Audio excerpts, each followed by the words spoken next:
അങ്ങനെ ഞാൻ അച്ചും കൂടിയിട്ട് ഒരു തട്ടടിക്കാൻ വേണ്ടിയിട്ട് ഞങ്ങൾ വീടിൻ്റെ അടുത്തുള്ള ഒരു സ്പോട്ടിലേക്ക് പോകണമെന്നാണ്.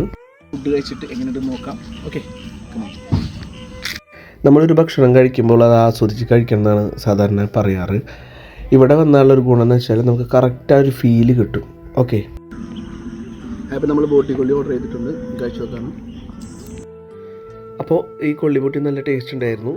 അതുപോലെ തന്നെ എടുത്ത് പറയാനുള്ള കേസ് എന്ന് പറഞ്ഞാൽ ഇവിടെ കൊടുക്കുന്ന ഒട്ടുമിക്ക ഐറ്റംസിനും ഇത്തിരി എരിവ് കൂടുതലാണ്, അതായത് കുരുമുളക് ഇട്ടിട്ടുള്ളതാണ്. അപ്പോൾ അതുകൊണ്ട് തന്നെ ഇത്തിരി സ്പൈസിയാണ്. അപ്പോൾ നമ്മൾ ഈ പാമ്പിൻ്റെ സൗണ്ടൊക്കെ ഉണ്ടാക്കേണ്ടി വരും നല്ലൊരു ഇതിൽ. അത് അവിടെ ഒട്ടുമിക്ക ആൾക്കാർ ആ ശബ്ദം ഉണ്ടാക്കുന്നത് നമുക്ക് കേൾക്കാൻ പറ്റും. അതേപോലെ തന്നെ ആവശ്യത്തിന് വെള്ളം കുടിക്കേണ്ടി വരും. അപ്പോൾ അശ്വതി ഓർഡർ ചെയ്തിട്ടുണ്ടായ ചിക്കൻ കൊള്ളിയാണ്. മുപ്പരാൾ സബോള വരി കഴിച്ചിട്ട് പറയാറ് നല്ല ടേസ്റ്റ് ഉണ്ടെന്നുള്ളത്. ഞാൻ പറഞ്ഞു സബോളയ്ക്കൊക്കെ എല്ലായിടത്തും ഒരേ ടേസ്റ്റാണ്. അത് പറയുമ്പോൾ ഒരു ചിരി ഇരിക്കുന്നുണ്ട്, അപ്പോൾ കാണാൻ പറ്റും, കണ്ടില്ലേ?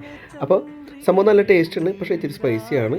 പക്ഷേ ഈ ആംബിയൻസിൽ ഇരുന്ന് കഴിക്കാൻ അടിപൊളിയാണ്. അപ്പോൾ എക്സ്പ്ലോർ ചെയ്യുക. നെക്സ്റ്റ് വീഡിയോ കാണാം. Thanks for watching.